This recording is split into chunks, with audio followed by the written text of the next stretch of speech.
Hey, welcome back. Today we are gonna continue with our most popular series, and that is the one on machine learning. But before I do that, I realized I tried to use Terminator and I tried to play with preferences and profiles and stuff. And this asshole doesn't work. I can't put this is what I wanted. I wanted to put this transparent, but I can't. So basically what I'm gonna do this, I'm gonna remove it and I'm gonna use the good old Linux shell terminal. Okay, am I gonna delete it? No, that would be quite something to delete it directly from the terminal. I know I'm gonna use by a regular Linux. By the way, I'm gonna definitely style this up a bit, but for now I don't need it. Sudo apt get purge terminator. Yeah, I'm closing you. Great. Can we now just check whether there's a config? There is a config. Config terminator. What do I have here? Config and plugins. I'll delete the whole directory, and then I'm gonna go here. Where am I? I'm here. Do I have a no? No. And now if I try to run it, it shouldn't be available anymore. Let me see from the command. Yeah, he's in there. He disappeared. So from now on, we're gonna use this good old Linux and terminal environment, and it has this nice overlay effect. I'm gonna style this. No worries. But now let's continue with our work. And now we'll talk about something called the custom transformer.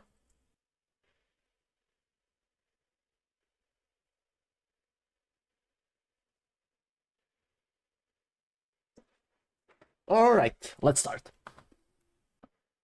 I'll just open my Visual Studio Code environment, the project that we're in.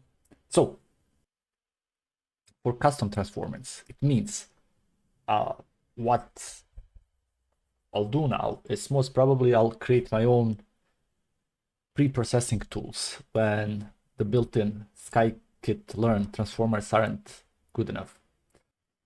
We'll work on reusable components, even reusing clustering, so we can shape the data exactly how I want before training our model on the data. So let's start. What do we need? We need transformers. We need to apply something custom, a custom add function, handling some distributions, creating new features. For example, here, I need to run everything above and beyond. This is one example. When we want a certain feature, and let's that feature is something that is heavy right-tailed, which means that a few values are much larger than the rest. I need to apply a log function so we can squash the scale and make it easier for the model to learn from it. You know, it's like some districts can have 30 people, and some others can have 30,000 people. That doesn't go well with most models. So we say, okay, let's squash this a bit. Let's use a log. And this line of code is doing exactly this. So assume this constructor is creating a new transformer.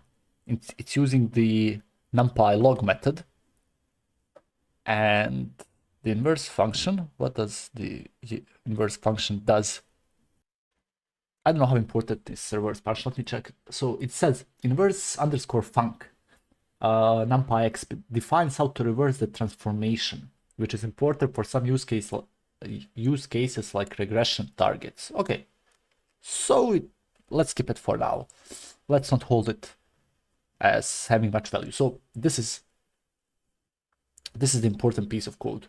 This creates a transformer that applies log to our data. And now can I print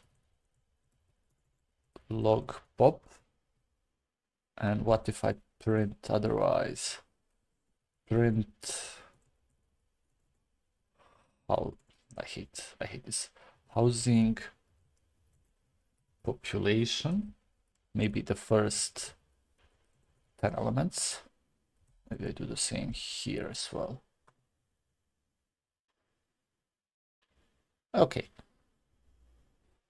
We have some data here that actually this is the exact same data. I'm just trying to compare how different the values are. I mean, there's a huge difference between, for example, 562 and almost 2000, but the logarithmic value itself is not that different. I'll just revert this. What do we have here? So here we are creating a new feature that says how close to the median age, how close the median age of a district is to 35. So we have the gamma of 01 controls how fast similarity drops as we move away from 35. Ah, all right. This is the RBF kernel between X and Y. So how similar they are. I'll just write it here. I just noted that I need to refresh myself a bit on this. We good. Okay. And now if I print age similar 35, head of 10, we will also get now a property age simil. Why don't I see this? What is this? What type of this is? Oh, I should be able to see this. So it's an array. Here. I'm printing it here actually, below this. Interesting. This here is another example that does the following. Let me try to guess what it does on its own. We have some coordinates. I assume by the name this would be San Francisco. Then we are reusing the RBF kernel. These are the algorithms. We are checking on the coordinates, the gamma. The gamma is a flag that says how big the tip, how wide the tip of the change is. And now if I printed this out, first, and then this, we get another property that creates a new feature that says, okay, how geographically similar is each district to San Francisco.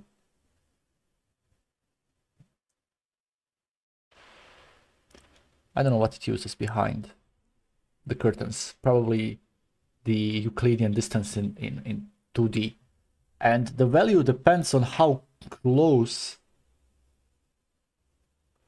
the district is to San Francisco. So for example, this one seems pretty close. Print.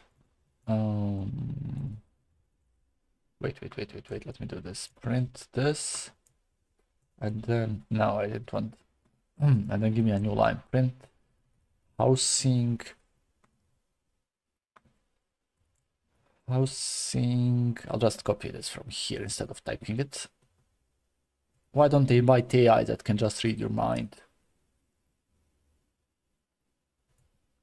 And now I can open Google Maps and search for, let's say, Google Maps. Why don't I see the coordinates?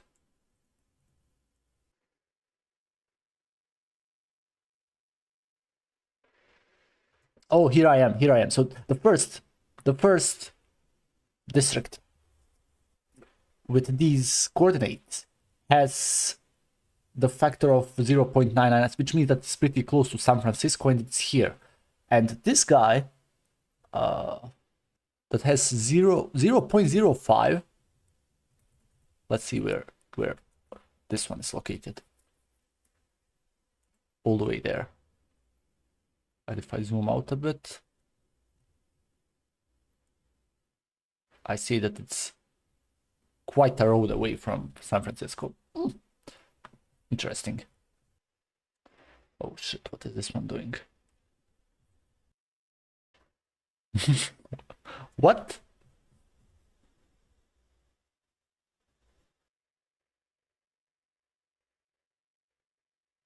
So what is happening here?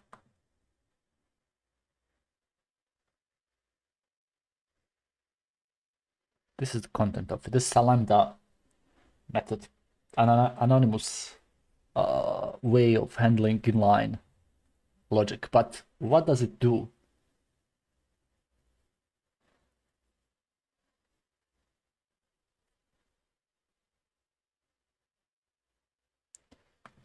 What do I take here?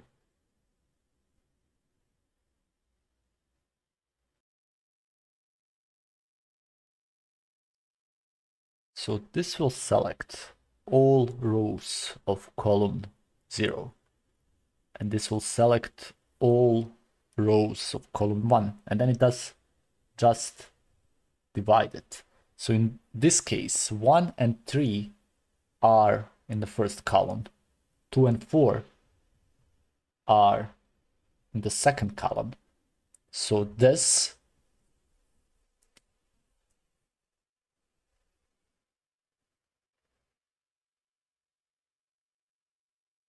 will take 1 and 3. It's going to create an array with 1 and 3. And this one will create an array with 2 and 4. And then I divide 1 over 3. No, it doesn't work. No, 1 over 2 and then 3 over 4. But why is it written like this? It sounds so simple when you explain it step by step. It's just, why is it written like this?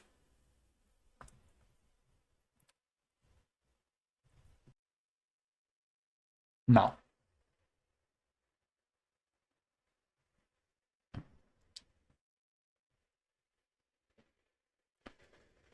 we import some new and interesting properties here. Then we have here check array, check is fitted. There's a new class. It has the estimator and this mixin. We init it. Here we have this. Then we create a fit method.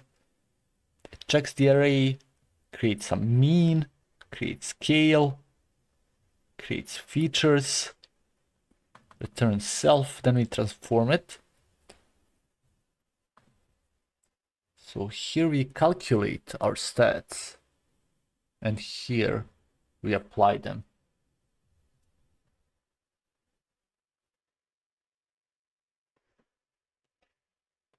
So,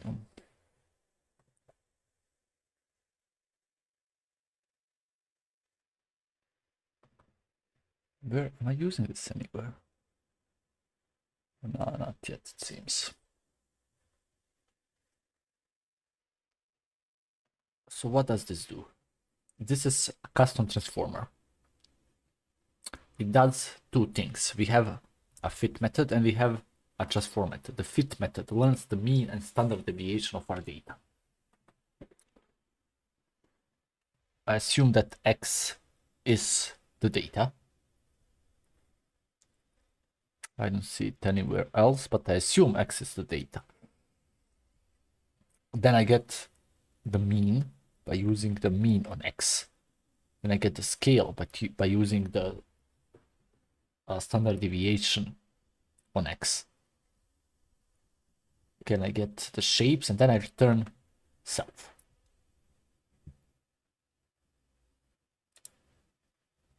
And transform check is fitted. I have no idea what this does, but let's skip it for now. And then transform applies the scaling formula.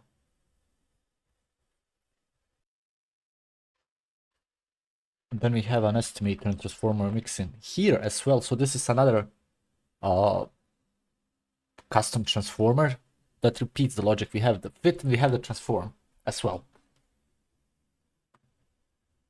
And what do I have here? Oh, interesting. Okay, let's try. Let's try to do this whole snippet. Let's try to understand it at least.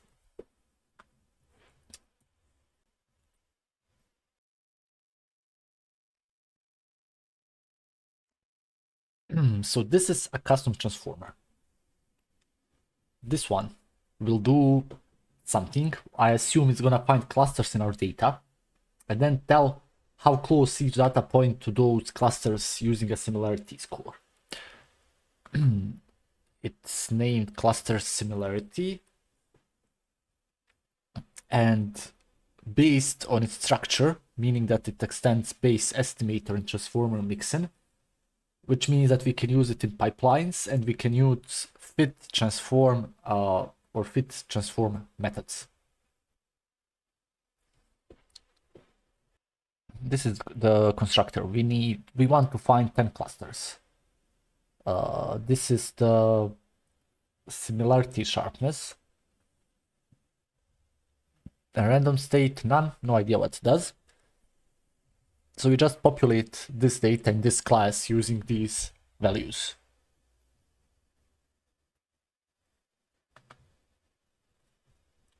Next thing, this is the fitting phase. We use k-means to find cluster centers in X.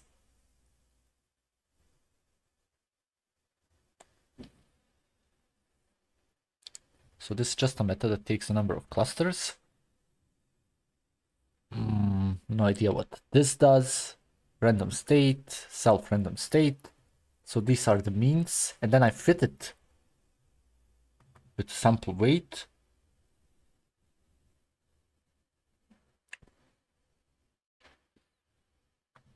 And then I transform it, and I get the RFB kernel.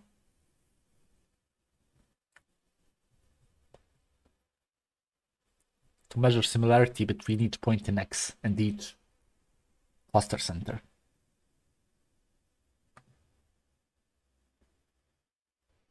And then here I provide all of this. And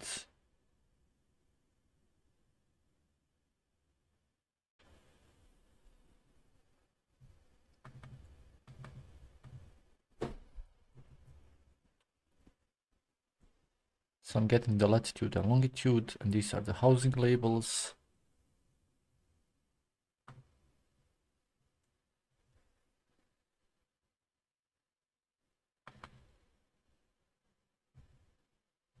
Okay.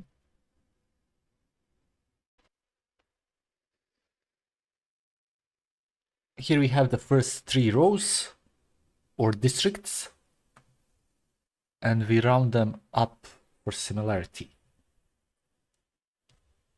Now here we are creating a visual plot, and this is what we get.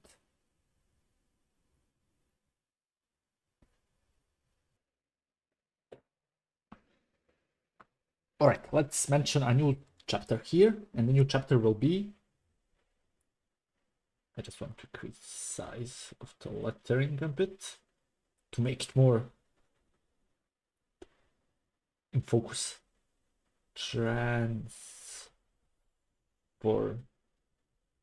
Transformation pipelines. Okay.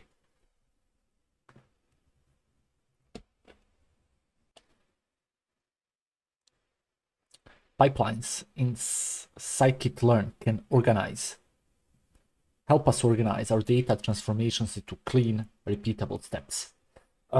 It's the same as if we had bricks and chaining those bricks together. It's all wrapped up neatly.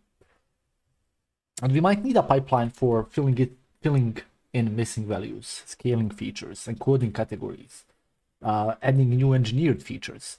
Rather than do all of this manually and risking forgetting the correct order, we can use pipeline to chain the steps.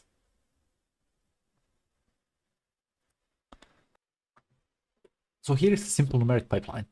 First, it replaces missing values with the median. Then it standardizes all features to have mean 0 and standard deviation 1, which is good because, again, we care about scale.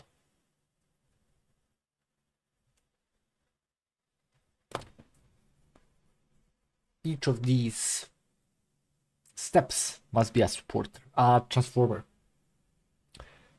Except the last one, which can be a transformer or a predictor. This one does the same thing, but this is the shorter version. It names the steps automatically on its own. Now if I print this out, ooh, here I have,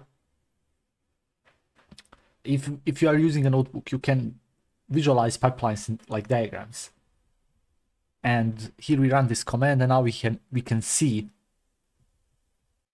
the transformations in the pipeline. So this is the pipeline.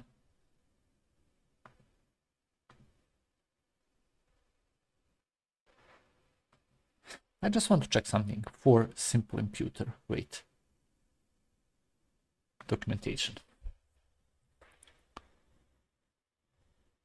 No, I don't want to see this. I want to see the code. This. So if this is a transformer, it should have the same methods as the custom ones we made. Validate input. Fit. Ah, so it does it. Good. Good to know.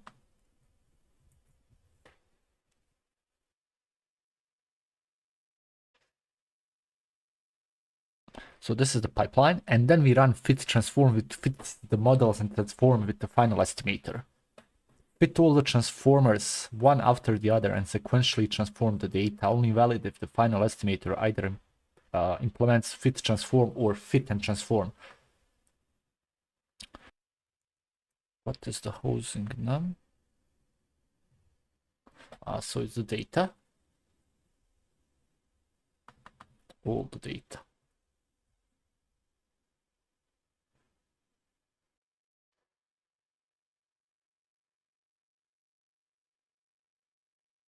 All right, so I don't want to go too deep into this because always when I go too deep, I forget the big. I think the big picture is important in this specific case. Basically, I just tested that we get our data, which are our cleaned data frames, and here we prepare it for modeling. And this is, if I remove this, you'll notice that this one has 16,512 rows and 8 elements inside each row, basically being a copy of our initial data frame, only in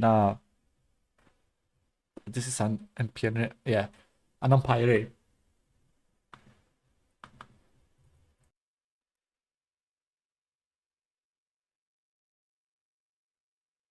Monkey patched some classes which did not handle the get. Okay, I'll skip this. I'll skip this for now. I don't need this. So what? This is a data frame. Housing num prepared.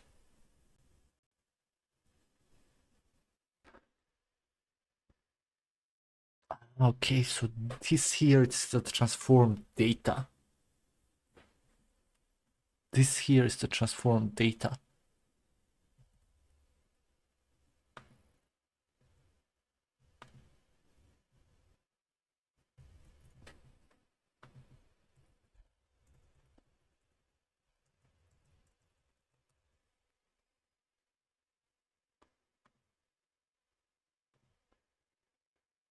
These are the steps in the pipelines.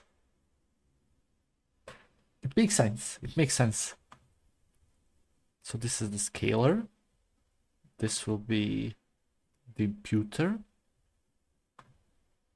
This is how it's named. Here I change the strategy. All right, this is good.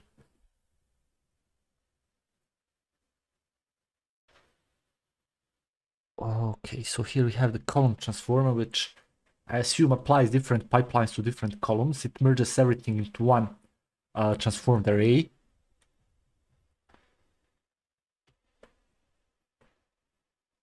Okay, so these are some bonus things.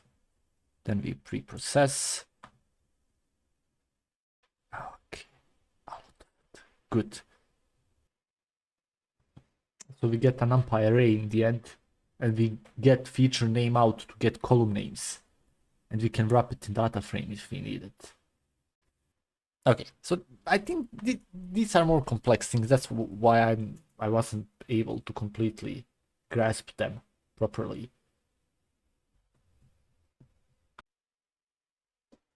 Okay.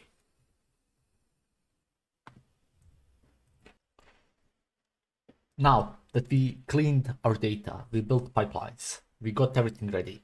It's time to teach a machine how to make prediction. We'll try a simple model and measure how well it performs. And then we'll experiment with more powerful models like, let's say, decision trees.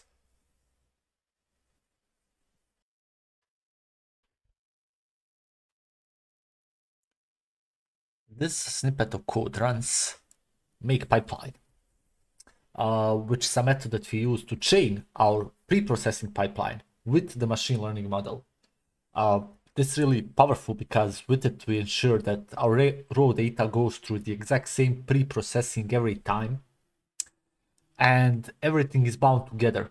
It's easy to manage, it's easy to fit, and it's easy to predict.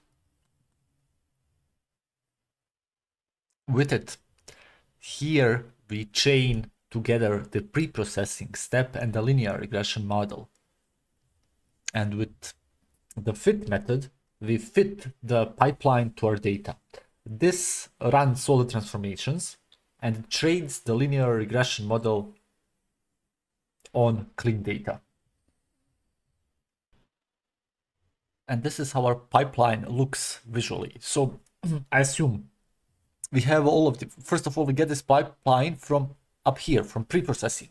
Here we have all of these transformers, and all of these transformers actually are the pipeline in itself. So each of one, for example,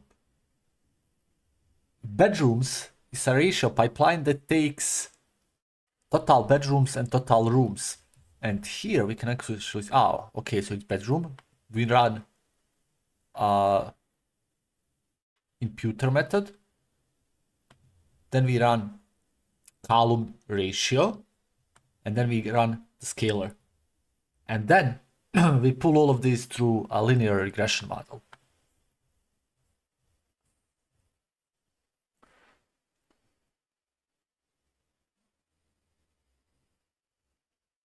Now here we are running our predictions on the training set. What else? We pick the first five. We pick the first 5 elements, and then we compare it against the actual values.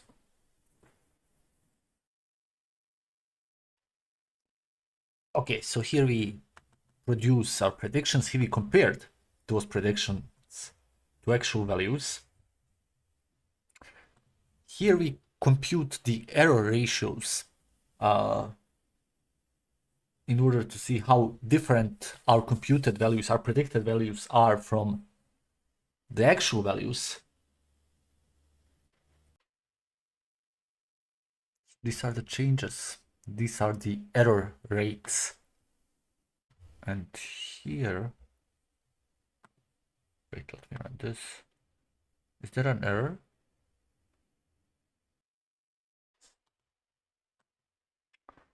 Oh no. Is this method deprecated? Use root mean squared error. Root mean squared error. And I need to import it. Root mean squared error. Will this work? No, of course it won't.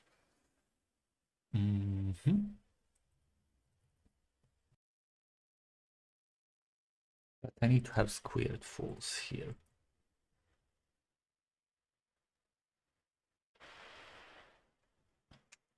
Squared false, let me just tell you what's happening here. Squared false is deprecated and was probably removed, but I needed to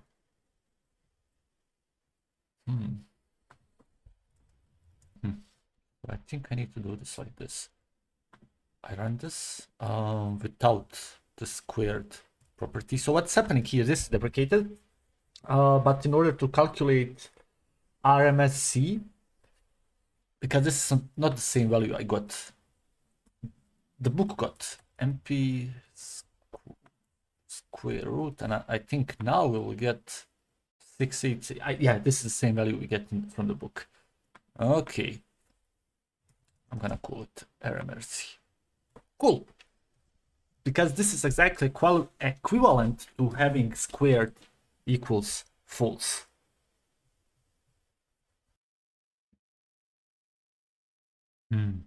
This is our prediction error, and it's a prediction error of 68,000 US dollars, so it's not a very satisfying prediction error. What happened here is that the model is too simple and can't capture the patterns. The features do not provide enough information to make good predictions, and the model is not powerful enough. So we need to find a more powerful model. So what can we use? We are using a decision tree regressor. Okay. Because it's a powerful model. It can also find complex nonlinear relationships in the data. So we create a pipeline. Here we use the decision tree regressor. Okay, now here we go down, and we also need to change a couple of things up. So I'll remove this. This is gonna be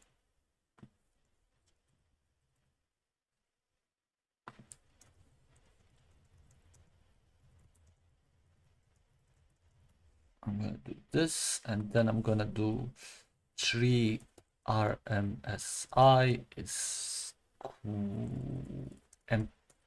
MPs.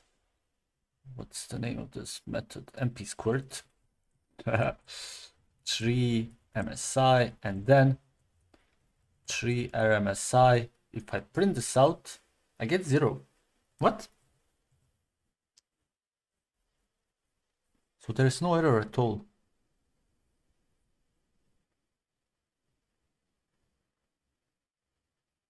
So it's either the best model I could have chosen, or there is something broken.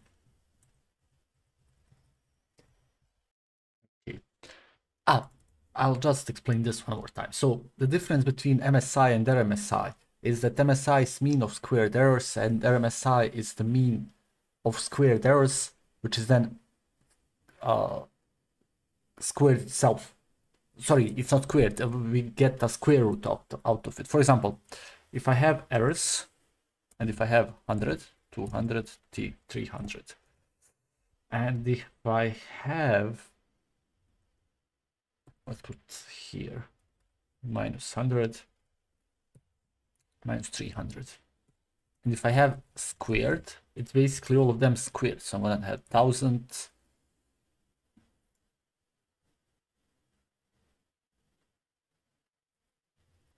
4,000, 1,000, 9,000. So the mean of squared errors is this plus this plus this plus this. So MSI is a mean of squared. So what's MSI? 3750, and then the RMSI is squared root of MSI. And I can also print RMSI. Now, what is cross-validation? Cross-validation helps us test how good our model is without using our final test set. Here we have cross-validation score method, and we create data for this. basically we have here our pipeline with the decision tree regressor. Here we have our features. So this is the pipeline. We already have this. The features, because pipeline will include pre-processing. Here we have our label. What are we predicting? Here we have how to evaluate.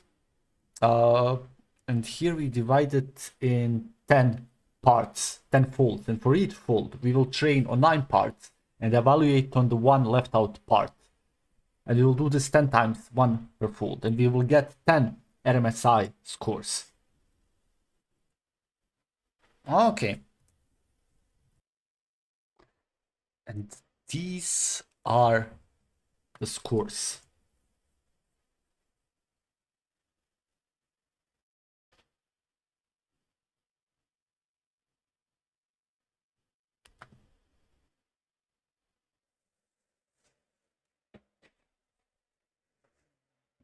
Well, the cells are now running for 2 minutes straight.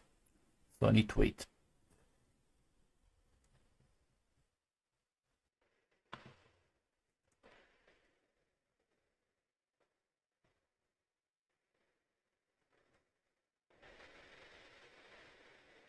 Oh, this takes a lot of time. I need to stop it. Apologize.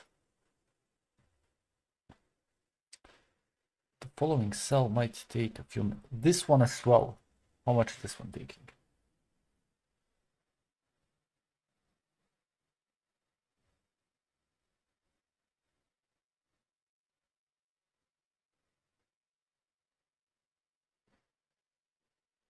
While this is running, we are entering the fine-tuning model phase of this work, meaning tweaking our model's hyperparameters. And hyperparameters are settings that control how it learns, like how a deep tree should be or how many clusters to make.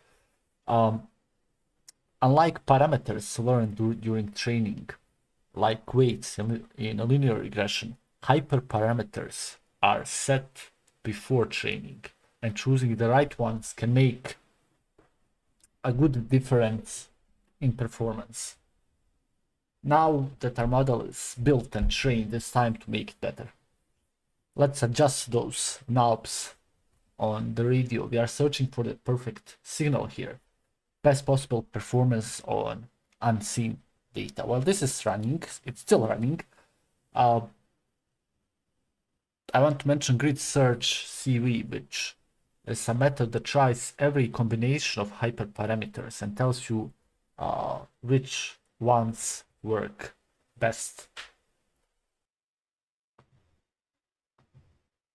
So it will take a model, and the model is our pipeline, and it will try every combination of parameters we give it. And then it will train and evaluate them using cross-validation, and it will return the best model. So let me just run this. 2 minutes. Maybe I can also go over the code while this is running. This is our pipeline. Pre-processing, random forest regressors. Oh, so it's the same guy we ran up there that already took, that I didn't finish actually. But I stopped at 3 minutes 56. Oh, this is gonna take a lot of time. But okay, let's wait it out. This one handles all the transformations, and this one, this command, this parameter trains the model. So we pre-process and then we train a random forest model. And here we want to try 3 different values for the number of clusters and 3 different values for how many features to consider when splitting trees.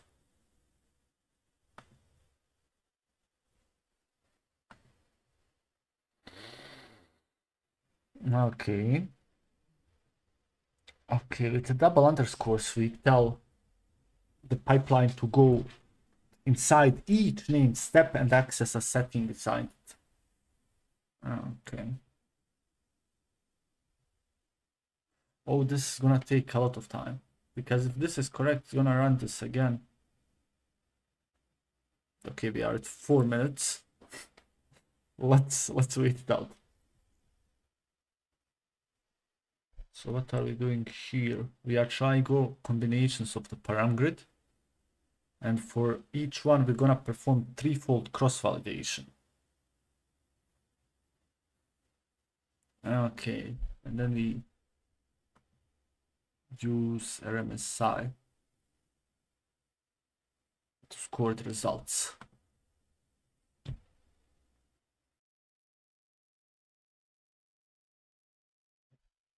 Oh, 5 minutes and 50 seconds. And here we can see the full list of hyperparameters. So we have memory, steps, transform input, pre-processing. Okay. And we found the best hyperparameter combination here. And we can also look at the score of each hyperparameter combination tested during the grid search.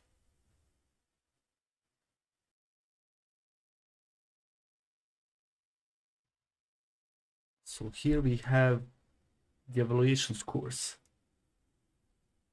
So we put it in a data frame to get a nice list of all the test scores for each combination of hyperparameters. What else? We sort them by mean test score. Okay, here we pepper them up a bit.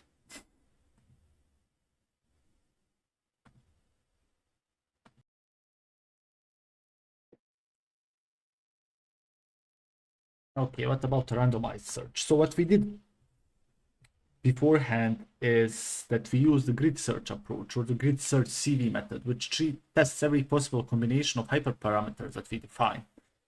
For example, if we had max depth to be 5, 10, 15, and if we had min samplers split to be 2 and 4. Oops. Yeah, I didn't want this. Ignore the error. The grid search will try 5, 2. And then it will try 5, 4. And then it will try 10, 2. And then it will go all the way to 15, 4. Let me rerun this. But we can also use randomized search CV, which tries a random subset of combination from the spaces we defined. Instead of checking manually every combo, let's say we pick 5 random ones to try. If we are trying to find the best, I don't know, peanut butter and jam combination, for grid search, we try every possible combination of bread, jam, peanut butter. But for randomize, we try 5 combos and hope one of them works good.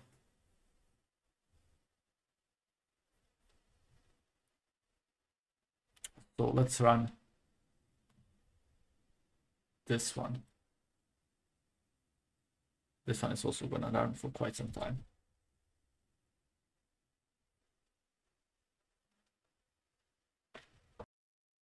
Okay, it's still pumping up.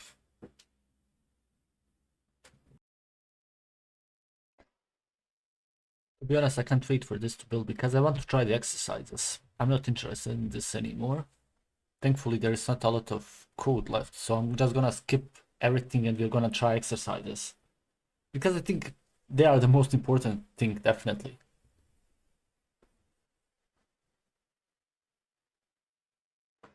Oh, it ran finally. Oh, here we also see some data. Here we also see some combinations that are the best. All right. What's this? I'm not interested in this. this is the distribution hyperparameters. I don't care about this. I don't care about this either. Evaluate our system on the test set. I'm gonna remove square false. I'm gonna print RMSI here.